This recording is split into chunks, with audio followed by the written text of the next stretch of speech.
Hey guys, thanks for tuning in to another video on ForgottenWeapons.com. I'm Ian McCollum, and I am here today at the Liège Arms Museum, part of the Grand Corsius Museum Complex in downtown Liège.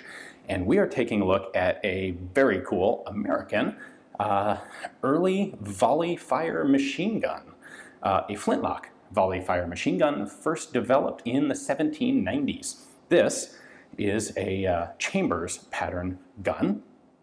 And this particular one fires 224 rounds at a rate of fire of approximately 120 rounds per minute, making it potentially, I think, the first actual machine gun, because unlike the early manually operated, say, hand crank guns, this actually is full auto. In fact, it's a runaway full auto by design. You pull the trigger once, and it will fire for about 2 minutes straight until all 224 rounds have been expended. So, how does this work? What's the story on this thing? Well, it was developed by a guy named Joseph Chambers, who was a farmer in Pennsylvania who came up with the concept. And he initially designed this as a rifle, not a machine gun swivel mount naval thing. As a rifle, the way that it worked was he had a flintlock mechanism at the front end of the barrel, and you would actually load 7 rounds in the barrel, so superposed charges, but they weren't regular bullets. He had a special bullet design that had a little tip, a little pointer coming off the back of the bullet that was hollow. And when the powder charge fired for the front round, this hollow tip would allow the burning powder to come backwards through the second bullet into the second powder charge. And it took a little bit of time for this to happen because black powder burns relatively slowly. And so the first charge would ignite, the first bullet would go down range, and then the second charge would automatically already be igniting. The second round would go down range, and when the second round ignited, this burning powder would go through the third bullet into the third powder charge, and it would function like a burst fire machine gun. 7 rounds, all in one trigger pull. Now, in 1792, Chambers wrote to George Washington, inquiring as to how he might present this gun for testing. The brand new U.S. War Department he thought would be quite interested in something like this. He advertised it to them as a musket capable of firing 20 rounds in a single minute. And the War Department was indeed quite interested. And they arranged to do some testing at Alexander Hamilton's place. Testing happens. Testing doesn't go well. I don't have the details of exactly what happened, but I suspect it was found to be a little bit unreliable, because if one of those bullets, the little powder tube in the bullet, if that gets clogged somehow, well, then the gun stops firing and there's no good easy way to restart it. So, War Department's not interested in 1792. Chambers is very interested in the French Revolution that's going on, and so he tries to get Thomas Jefferson. It's like all sorts of founding fathers name dropping going on in this story. He tries to get Jefferson to help him introduce this gun to the French, thinking that perhaps they would be interested in it, but that doesn't go anywhere either. And so the story kind of goes dead for about 20 years, and it comes back when the War of 1812 is declared between the US and Great Britain. And Chambers comes back again, and aha, the US is now at war, and maybe now they'll be interested in my crazy gun. And he has also, at this point, improved the design to this. This is meant to be a naval-mounted machine gun, really, is I think the appropriate description for it. So instead of with his rifle, where you would load 7 rounds in each barrel, this thing has 7 barrels, and every barrel you load 32 cartridges in, 32 bullets in, giving you a total of 224 rounds. You have one flintlock mechanism, and when you pull this trigger wire, you're going to trip that, and we'll talk about the exact mechanics in a moment, but you're going to get a Roman candle-esque 7-barreled machine gun that's going to fire at about 120 rounds a minute for almost 2 full minutes. So you put this thing up on the top of the fighting platform on a ship mast, and pull that trigger like a chainsaw, and you have continuous fire for about 2 minutes that you can direct down onto the decks of an enemy ship and clear them of all the enemy sailors. So he presents this idea to the War Department in 1812, and the War Department's not interested. The Navy, however, is operated independently, and the Navy is very interested. The Navy thinks this is a pretty sweet idea. So they go to Philadelphia and they arrange with a couple manufacturers and they get at least 53 of these made. I don't know the exact number, but it was no less than 53 of them. In addition, they also manufacture and purchase 200 of Chambers rifle type guns and 100 pistols with this sort of system. And they're manufactured between September of 1813 and April of 1814. By the summer of 1814, these guns are in service with the United States Navy. We know for sure they were in service on Lake Ontario, probably elsewhere as well. There's a really cool painting of the USS Constitution where you can see a bunch of guys firing from up on one of the masts. And right there amongst them is one of these Chambers 7-barreled machine guns. And in fact, there are only 3 of these guns that survive, by the way. We have this one here in Liège, and we have one that was on display at the US Navy Museum that actually is the gun that came off of the USS Constitution, or one of the guns. Like I said earlier, typical Navy procedure was to mount several of these on each ship. And you would preload the thing and have it ready for action, and then it could stay stored and loaded. You'd leave the priming pan empty. And then when you got into a fight, all you'd have to do is prime it, cock it, and fire it. And it wasn't the sort of thing that you were intended to reload during combat, because loading 224 rounds in this very carefully to make sure everything's proper and in sequence, that's a tricky thing. This was intended as a single-use combat weapon. You reload it after the fight's done for the next fight. But in the 1790s for sure, even in the 18 teens, in the War of 1812, this would have been a tremendous amount of firepower. So let's take a little bit of a look at exactly how this worked. So we've got our 7 barrels up here. You're going to go ahead and load 32 rounds into each barrel. In order to do that properly, you have to have a ramrod that is precisely marked so that you know exactly how far down you need to push each one of those bullets.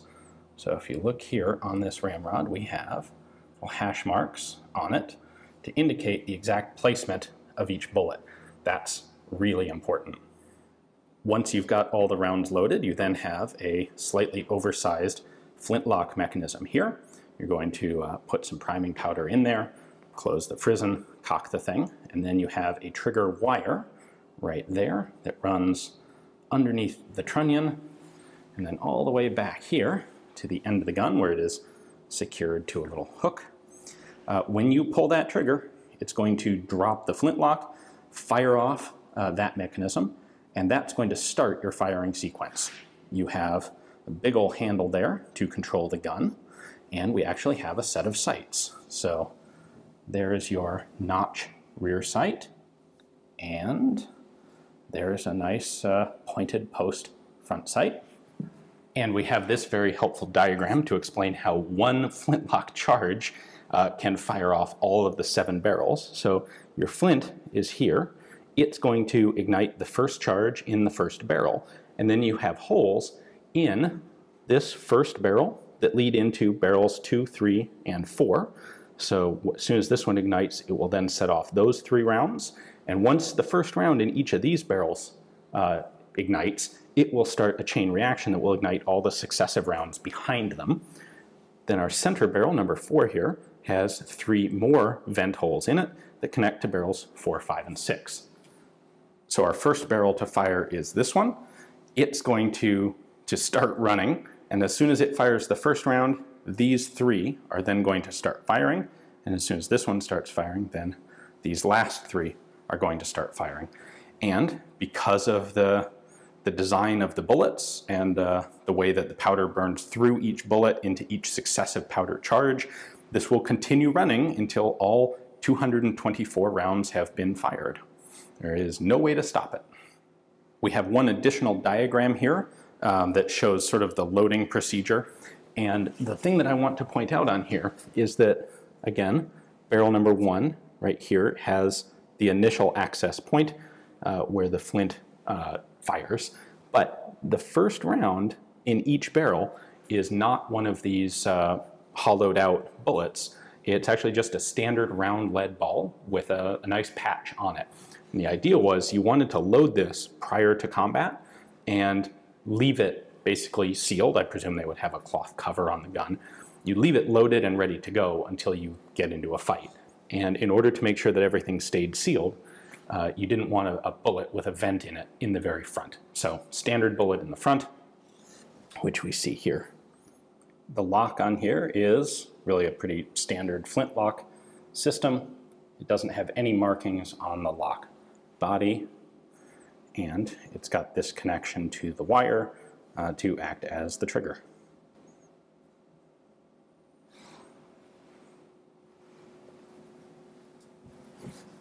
It is really easy to imagine how actually tremendously effective this would have been in 1814. It actually has sights. They're actually pretty darn good sights for this time period. It's mounted to a solid pintle. You've got a nice sturdy handle here to control the thing.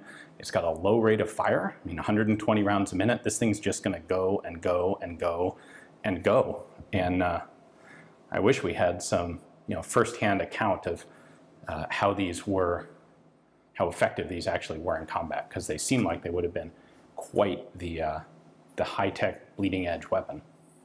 So we've got a couple dozen of these in US service, and well, once one country has it, now everyone else starts to get interested. There were some reports that these were pretty effective, intimidating sorts of weapons that the US Navy had. So the British captured at least one.